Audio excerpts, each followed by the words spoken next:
Assalamualaikum sahabat. Kita sekarang di Kediri, di tempat Syekh Syamsuddin Al-Wasil. Ini adalah video penyempurnaan video sebelumnya yang ada di channel kita. Sejak makan di restoran Garang Asem, saya sudah bertanya kepada orang-orang di mana Istana Gedong. Mereka menjawab, di tengah kota Pak, gampang mencarinya. Ternyata memang lokasi makam Syekh Syamsuddin itu di tengah kota, di belakang ruko-ruko di pusat perdagangan kota Kediri. Saya akan bacakan fakta sejarah dari buku Atlas Wali Songo karangan Agus Sunyoto. Menurut hasil survei epigrafi Islam yang dilakukan Louis Charles Damais dalam laporan berjudul Les Epigraphies Musulmanes dans le Sud-Est Asiatique, inskripsi kuno di makam Istana Gedong di Kediri menyebutkan makam seorang Al-Imam Al-Kamil yang epitafnya diakhiri dengan keterangan Al-Syafi'i Madzahaban Al-Arabi Nisban Wahuwa Taj Al-Hudad. Namun tidak terdapat tanggal tepat tentang inskripsi tersebut. Nanti kita akan lihat inskripsinya yang sudah dirusak sebagian. Sebelum sampai ke tujuan, di pintu masuk kita akan bertemu dengan masjid yang masih baru. Bagus, silakan dilihat.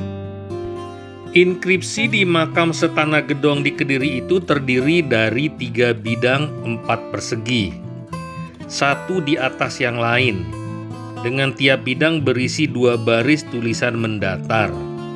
Berarti keseluruhannya ada 6 baris. Namun permukaan lempengan itu rusak pada bidang kedua, di akhir baris pertama dan sisi kiri baris kedua.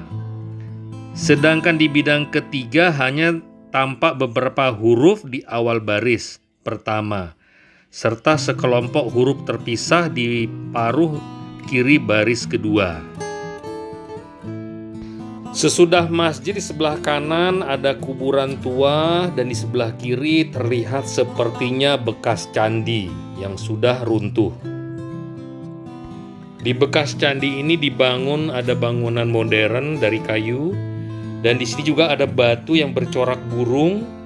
Sepertinya dulu ada arca di atasnya, entah kemana sekarang. Menurut Claude Guillot dan Ludwig Kalus dalam Le Enigmatique Inscription Musulmane du Makam Kediri, perusakan ini seperti disengaja terbukti dari pukulan-pukulan yang dilakukan orang yang beragama Islam yang paham bahasa Arab. Karena para perusak tidak merusak nama Nabi dalam Al-Hijrah Al-Nabawiyah setelah tanggalnya. Kelihatannya bagian rusak itu pernah sengaja dimartil, artinya tulisan itu sengaja dihapus. Ini adalah pintu masuk ke makam. Masih terlihat batu batanya, kekunoannya, namun sayangnya dikasih pagar modern dan atap modern sehingga terlihat kontras. Inilah makam Syekh Syamsuddin Al-Wasil. Claude Guillot dan Ludwig Kalus menafsirkan ketiga kata dalam inskripsi tersebut berhubungan dengan tokoh yang dimakamkan di Istana Gedong. Pertama, kata Asi Syafi'i Madhaban merujuk pada penegasan bahwa tokoh yang terkubur di Istana Gedong itu bermazhab Syafi'i, suatu hal yang tidak mengherankan di dunia Melayu, tempat mazhab Syafi'i menjadi mazhab fikih paling dominan.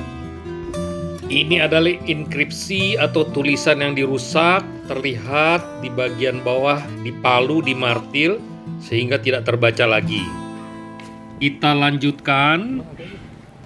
Kedua, kata Al-Barkuhi bisa jadi berhubungan dengan kota Abarkuh atau Abarkuh, kota kecil di Iran antara Shiraz dan Yazd. Ketiga, kata Al-Bahraini mungkin berkaitan dengan kepulauan Bahrain atau juga dapat dihubungkan dengan suku Arab Al-Bahraniyun yang pada masa lampau berkelana di wilayah Irak.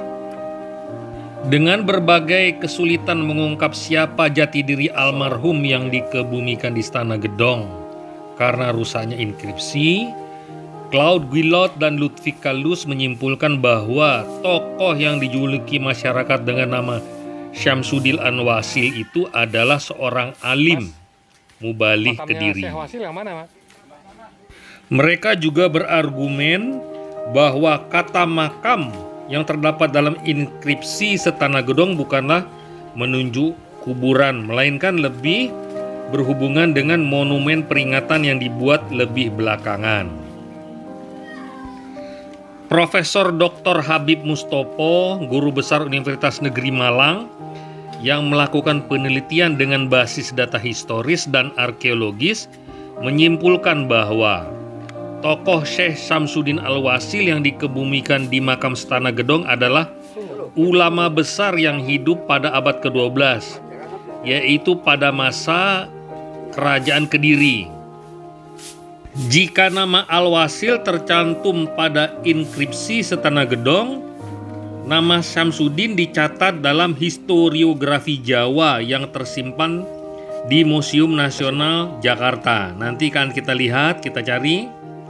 Di dalam historiografi Jawa tersebut, tokoh Syamsuddin Al-Wasil disebutkan sebagai ulama besar asal negeri Ngerum atau Rum, Persia, yang datang ke Kediri untuk berdakwah dan atas permintaan Raja Kediri Sri Maharaja Mapanji Jayabaya membahas kitab musyarar yang berisi ilmu pengetahuan khusus seperti perbintangan atau ilmu falak dan nujum atau ramal-meramal. Ini pintu masuk ke makam Syekh Wasil, masih terlihat kekunoannya. Naskah serat Jangka Jayabaya yang muncul pada abad ke-17 yang diyakini masyarakat Jawa sebagai karya Sri Mapanji Jayabaya dalam meramal masa depan Nusantara dihubungkan dengan keberadaan tokoh Syekh Syamsuddin Al-Wasil dari Rum atau Persia. Ini dia makam Syekh Wasil.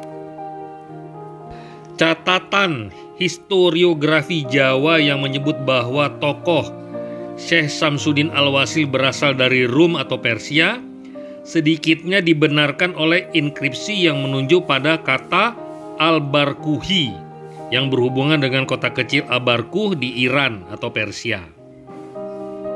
Menurut Habib Mustopo, tokoh Syekh Syamsuddin inilah yang kiranya telah berupaya menyebarkan dan mengembangkan agama Islam di daerah pedalaman Kediri pada abad ke-12.